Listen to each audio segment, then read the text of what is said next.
నమస్తే అండి, ఎలా ఉన్నారు అందరూ? బాగున్నారా? నేనైతే బాగున్నానండి. మీ అందరికీ అమ్మవారి ఆశీస్సులు ఎల్లప్పుడూ ఉండాలని కోరుకుంటూ, మీరు చేసే ఏ పనైనా సరే దానిలో సక్సెస్ మీదే కావాలి. ఏదైనా సక్సెస్ ఉంటేనే కదండి డబ్బు సంపాదించే విషయం దగ్గర నుంచి ప్రతి ఒక్క విషయంలో కూడా, అంటే అది పెళ్లి విషయం కావచ్చు, ల్యాండ్ కొనుక్కునే విషయం కావచ్చు, ఉద్యోగం సంపాదించే విషయం కావచ్చు, వ్యాపారానికి సంబంధించి ఏదైనా సరే మనకు ఒక సక్సెస్ కావాలంటే మనకు ఒక అదృష్టం అనేది ఉండాలి. అదృష్టం కలిగి మన విజయం వైపు ముందుకెళ్ళగలగాలంటే పెద్దగా ఖర్చు పెట్టకుండానే సింపుల్గా చేసుకుని ఒక పరిహారం అయితే చెప్తానండి. ఒక చిన్న వస్తువుతో ఈ పరిహారం చేసుకుంటే అదృష్టం మిమ్మల్ని వెతుక్కుంటూ వస్తుంది.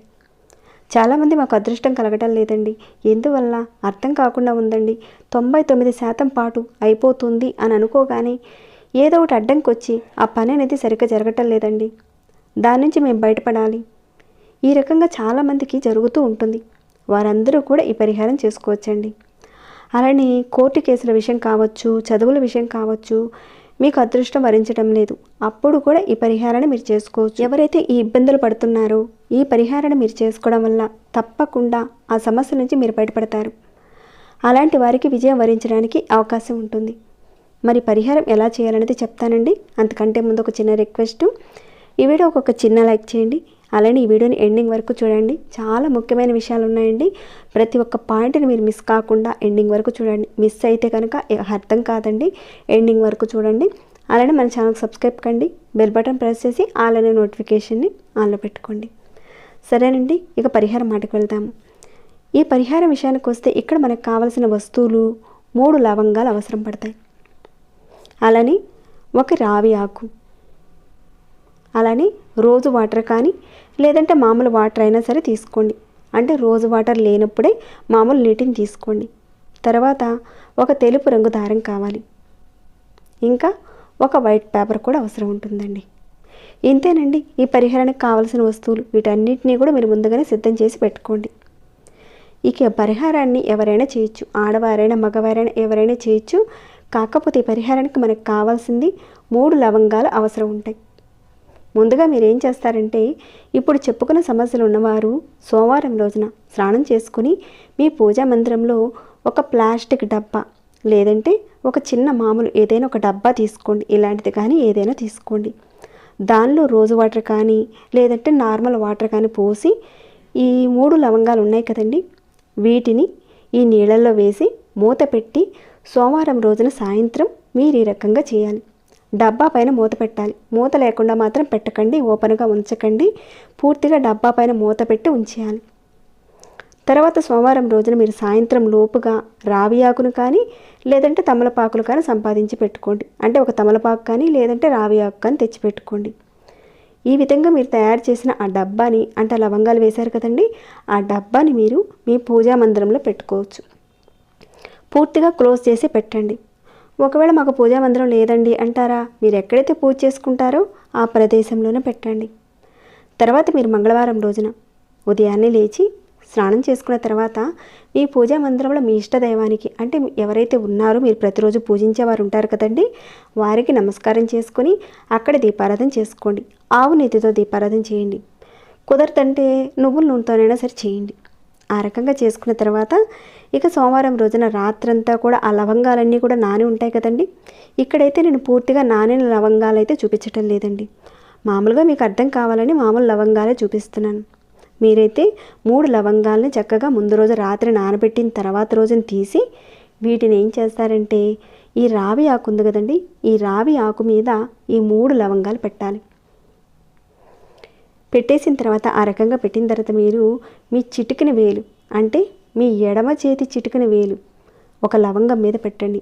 ఆ ఎడమ చేతి చిటికిన వేలుని ఒక లవంగం మీద పెట్టండి. ఇక్కడ నేను చూపించిన విధంగా చేయండి. ఈ విధంగా ఎడమ చేతి చిటికిన వేలుని దాని మీద పెట్టండి. పెట్టిన తర్వాత మీ నాన్నగారిని తలుచుకోండి. తర్వాత మీ ఇష్ట దైవాన్ని, అంటే దుర్గాదేవి అమ్మవారు కావచ్చు, సరస్వతీదేవి అమ్మవారు, పార్వతీదేవి, ఎవరైనా సరే. అంటే ఇక్కడ ఏంటంటే కోర్టు వ్యవహారాలు ఉన్నాయి, మీకు వాటిలో విజయం సాధించాలనుకుంటున్నారు. అప్పుడు మీరు దుర్గా అమ్మవారిని తలుచుకోండి. అంటే వాటిలో మీరు విజయం సాధించాలనుకున్నప్పుడు దుర్గా అమ్మవారిని మనసులో జపించుకోండి. లేదంటే వ్యాపార అభివృద్ధి ప్రకారంగా చూసుకుంటే చేస్తున్న పనుల్లో మంచి అభివృద్ధి రావాలి, ధనం రావాలి, ఇలాంటివి మీరు కోరుకున్నప్పుడు లక్ష్మీ అమ్మవారిని తలుచుకోండి. ఇంకా మీకు విద్య అంటే చదువుల్లో బాగా రాణించాలనుకుంటున్నారు, ఒక వృత్తి కోసం ఉద్యోగ ప్రయత్నాలు ఇలాంటివి చేస్తున్నారు, అలాంటి వారు మీరు సరస్వతి దేవి అమ్మవారిని తలుచుకోండి. ముందైతే మీ నాన్నగారి పేరు తలుచుకోవాలి, తర్వాత దేవత పేరుని తలుచుకోవాలి. ఒకవేళ ఇప్పుడు చెప్పుకున్న కోరికలు పెద్దగా లేవండి, మాకు అంతగా అవసరం లేదండి అని అనుకున్నవారు మీరు శ్రీ మాత్రే నమః అని కానీ, లేదంటే గాయత్రి మంత్రాన్ని మీరు తలుచుకొని ఇక్కడ రావి ఆకు మీద 3 లవంగాలు పెట్టారు కదండి, ఒక లవంగం మీద మీ ఎడమ చేతి వేలును పెట్టి మీ నాన్నగారి పేరు తలుచుకోండి. అలానే దైవం పేరు తలుచుకున్నారు. అలానే 2వ లవంగం మీద కూడా మీ ఎడమ చేతి చిటికిన వేలు పెట్టి మీ నాన్నగారి పేరు, మీ ఇష్టదేవత పేరుని తలుచుకోండి. అలానే 3వ లవంగం మీద కూడా అలానే చేయండి. మీరు ఎడమ చేయి చిటికిన వేలు పెట్టి తలుచుకోవాలి. ఈ విధంగా మీరు 3 లవంగాల మీద పెట్టి మీరు మనసులో అనుకోండి. మీ ఇష్టదైవం పేరు తలుచుకోండి. తర్వాత మీరు తెలుపు రంగు దారం తీసుకోండి. కేవలం తెలుపు రంగు దారం మాత్రమే తీసుకోండి, వేరే ఇతర రంగులు మాత్రం తీసుకోకండి. మనకి పూలు కట్టే దారం ఉంటుంది కదండి, మనకి పూల షాపులో కట్టి ఇస్తుంటారు కదా, అలాంటి దారం అయితే చాలా బెస్ట్ అని అయితే చెప్తానండి. అలాంటి దారం తెచ్చుకోండి. మీరు సోమవారం రోజున సాయంత్రం ఈ లవంగాల్ని నీళ్ళలో నానబెట్టి మంగళవారం రోజున ఇలా దారంతో చక్కగా ఈ నానబెట్టిన ఈ లవంగాలకు ముడి వేయాలి. మీరు చాలా జాగ్రత్తగా ముడి వేయాలండి, ఎందుకంటే రాత్రంతా అవి నానిపోయి ఉంటాయి కాబట్టి మధ్యలో తెగిపోయే అవకాశం ఉంటుంది. కాబట్టి కాస్త జాగ్రత్తగా చూసుకొని ముడి వేయండి. నేనైతే నానకుండా ఉన్న లవంగాలకి దారం చుట్టి ఇక్కడ చూపిస్తున్నానండి, మామూలుగా చూపిస్తున్నాను మీకు, కానీ నానిన లవంగాలకు మాత్రం మీరు వేయాలి. నానిన లవంగాలు తెగిపోయే అవకాశం ఉంటుంది కాబట్టి జాగ్రత్తగా ముడివేయండి. ఒకవేళ పొరపాటున తెగిపోయింది అనుకోండి, అంటే ఒక లవంగం తెగిపోయింది అనుకోండి, మళ్ళీ పరిహారం మీరు చేసుకోవడానికి నెక్స్ట్ వీక్ వరకు మీరు ఎదురు చూడాల్సిందే. కాబట్టి మీరు చాలా జాగ్రత్తగా చక్కగా ముడివేయండి.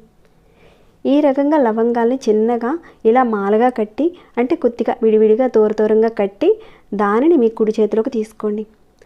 తీసుకొని మీ యొక్క సంకల్పాన్ని చెప్పుకోవాలి. ఈ విషయం మీద నేను చేస్తున్నాను, నేను అనుకున్న పని పూర్తయిపోవాలి, నాకు అవకాశాలు కలిగేలా మార్గాలు చూపించు అని చెప్పుకోండి. ఈ విధంగా మీరు మంగళవారం రోజున ఉదయం పూట దేవుడు పూజా మందిరంలో ఈ విధంగా కట్టి అక్కడే ఉంచండి. అంటే దానిని పూజా మందిరంలోనే పెట్టండి. ఇలా పెట్టిన తర్వాత సాయంత్రం మీరు చక్కగా స్నానం చేసుకోండి. మళ్ళీ మీ ఇష్ట దేవతకు సాయంత్రం పూట ఆవు నెయ్యితో దీపారాధన చేసుకోండి. ఆ దీపారాధన చేసిన తర్వాత ఏదైతే లవంగాలతో చుట్టి ఉందో ఆ దారం ఉంది కదండి, మాలగా కట్టారు కదా, ఆ దారాన్ని మీ ఇంట్లో ఉన్న ఆడవారు, అది అత్తగారు కావచ్చు, మీ ఇంటి ఆడపిల్ల చేత మీ జబ్బకు కట్టించుకోవాలి. మణి కట్టుకు కాదండి, జబ్బకు కట్టించుకోవాలి. మరీ గట్టిగా కాకుండా కాస్త ముడి వేయమని చెప్పండి. ఎందుకంటే ఇక్కడ సోమవారం రోజున నానబెట్టారు, మంగళవారం రోజున ఈ రకంగా మాల తయారు చేశారు, ఇక అక్కడే ఉంచేశారు. సాయంత్రం కల్లా అవి కొంతవరకు గట్టిపడిపోతాయి బయట వాతావరణానికి. కానీ మరీ మీరు గట్టిగా లాగి తెగిపోయే విధంగా మాత్రం మీ జబ్బకు కట్టించుకోకండి, కాస్త లూజ్గా కట్టించుకోవాలి. జబ్బకు కట్టేటప్పుడు ఒకవేళ తెగిపోతే మళ్ళీ నెక్స్ట్ వీక్ సోమవారం వరకు మీరు ఆగాల్సిందే. ఒకటి జాగ్రత్తగా ముడివేయాలి లవంగానికి. ఒకవేళ లవంగం ఊడిపోతే మధ్యలో మీరు మళ్ళీ కట్టుకోవచ్చు, కానీ లవంగం తెగిపోతే మాత్రం మళ్ళీ సోమవారం వరకు ఆగాల్సిందే. మీరు మంగళవారం రోజున సాయంత్రం ఇంట్లో ఉన్న ఆడవారి చేత కట్టించుకోండి. అయితే కట్టేవారు నెలసరి టైంలో ఉన్నప్పుడు మాత్రం వాళ్ళు కట్టకూడదు. ఇది ఆడవారైనా మగవారైనా చేయొచ్చు ఈ పరిహారాన్ని, కాకపోతే ఆడవారి చేతే కట్టించుకోవాలి.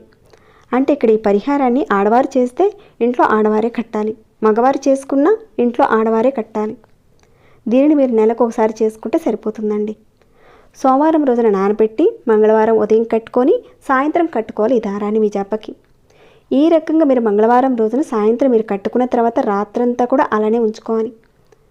ఒకవేళ రాత్రి పడుకునే సమయంలో లవంగాలు ఊడిపోతాయని మీకు అనిపిస్తే మీరు జబ్బకు కట్టుకున్న లవంగాల మాల పై వైపుగా, అంటే ఆ మాల చుట్టూతా ఒక క్లాత్ అనేది చుట్టేసి చక్కగా కట్టేసుకోండి. లవంగాలు రాలిపోకుండా చక్కగా ఉంటాయి, అవి ఊడిపోకుండా ఉంటాయి. మీరు ఆ విధంగా కట్టుకొని కొంచెం ఆ రోజు రాత్రి జాగ్రత్తగా పడుకోండి, అవి ఊడిపోకుండా కొంచెం జాగ్రత్తగా చూసుకోండి. ఇక బుధవారం రోజున మీరు చక్కగా ఉదయాన్నే లేచి మీరు స్నానం చేసిన తర్వాత మీరు కట్టుకున్న ఆ లవంగాల మాలను తీసి ఒక వైట్ పేపర్లో పెట్టి మీ జేబులో కానీ మీ పర్సులో కానీ పెట్టుకోండి. ఈ వైట్ పేపర్లో పెట్టి మీ జేబులో కానీ పర్సులో కానీ పెట్టుకోండి. నెల రోజుల పాటు పెట్టుకోండి. ఒకవేళ ఇంట్లో ఉన్నవారు చేసుకుంటే మీరు డబ్బులు దాచుకునే ప్రదేశంలో ఆ పొట్లం పెట్టండి. ఎక్కడైతే మీరు డబ్బులు దాస్తారో అక్కడ పెట్టండి. ఇలా నెలకు ఒకసారి ఒక సోమవారం రోజున మీరు చేస్తూ ఉంటే, అంటే సోమవారం రోజున చేసి మంగళవారం రోజున ఈ రకంగా కట్టుకుంటూ ఉంటే ఏదైతే మీరు చేసే ఒక ప్రతి పని ఉంటుంది కదండి, దానిలో విజయం సాధించే మార్గాలు మీకు లభిస్తాయి. ఇక్కడ నేను చూపించిన విధంగా రావి ఆకు మీద లవంగాల మీద వేలు పెట్టి ఈ విధంగా చేయాలి. ఎందుకంటే మీ జాతకంలో పూర్వకర్మల్లో ఉన్న గ్రహ దోషాల నుంచి మీరు బయటపడటానికి ఈ పరిహారం చాలా బాగా ఉపయోగపడుతుంది. చేసే పనుల్లో మీకు విజయం కలిగేలా మీకు మార్గాలు కనపడతాయి. అయితే ఈ పరిహారం చేసినప్పుడు మాత్రం మీరు నాన్ వెజ్ తీసుకోకూడదు. అంటే సోమవారం రోజున తినకూడదు, మంగళవారం రోజున, అలానే బుధవారం రోజున కూడా తినకూడదు. ఈ 3 రోజుల పాటు మీరు తినకూడదు. నియమాలు అయితే ఇవి ఉన్నాయండి. ఈ పరిహారం విషయంలో ఎవరికైతే అదృష్టం లేదు, ఎవరికైతే సక్సెస్ లేదు, ఏ పని పట్టుకున్నా మట్టిలాగా అయిపోతుంది అని అనుకున్న వారు ఈ పరిహారం చేసుకోండి. మీరు ఏది పట్టుకుంటే అది బంగారం అవుతుందండి. ప్రతి విషయం ఎవరికైతే ఈ సమస్యలు ఉన్నాయో తప్పకుండా ఈ పరిహారం చేసుకుని మీ అందరికీ కూడా విజయం లభించాలని నేను కోరుకుంటున్నాను. ఇక ఈ వీడియోని ఇంతటితో ముగిస్తున్నానండి. మరి ఈ వీడియో మీకు ఎలా అనిపించిందండి? నచ్చిందా? మీ అందరికీ ఉపయోగపడిందని నేను భావిస్తున్నాను. ఈ వీడియోకి ఒక చిన్న లైక్ చేయడం మాత్రం మర్చిపోకండి. వెళ్ళేటప్పుడు సబ్స్క్రైబ్ కాకుండా ఉంటే మన ఛానల్కి సబ్స్క్రైబ్ చేసుకొని ప్రతిరోజు మన ఛానల్లో ఉన్న వీడియోస్ని చూస్తూ ఉండండి. ఇంకేమైనా డౌట్స్ ఉంటే కనుక అడగండి, తప్పకుండా రిప్లై ఇస్తాను. మరొక భక్తి వీడియోలో మళ్ళీ మిమ్మల్ని కలుసుకుంటాను. అంతవరకు సెలవు.